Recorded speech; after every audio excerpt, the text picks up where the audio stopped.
The Network for the Promotion of Asia Pacific Cinema, Jury Citation Full-Length Feature.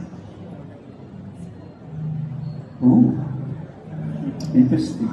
For its effective use of cinematic elements to tell a character study with an apologetic portrayal of desire and the reality of aging.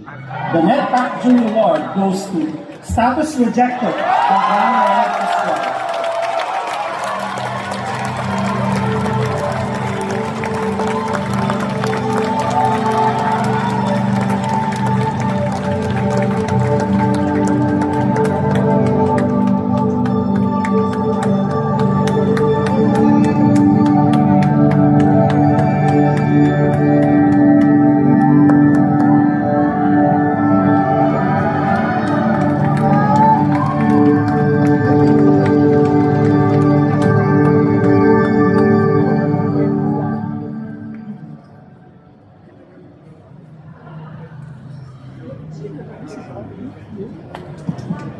Hello?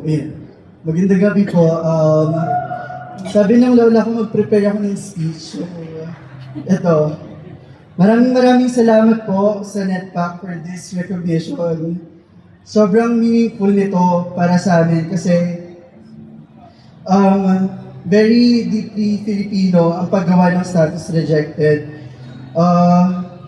We've always hoped that its emotions and themes could resonate beyond our own borders. So, nais ko lang din pasalamatan yung mga co-writers ko, sina Ivan, si Jmar, yung crew ko, yung mga producers ko, Clever Minds, Stan Omar, Mama Lex, Ismaika, Thea, sana wala akong nakalimutan, at saka yung mga crew ko. Maraming salamat po, at maraming salamat po sa Sinimalaya. Thank you. Thank you sa pagtanggap ng pelikula namin. Maraming salamat.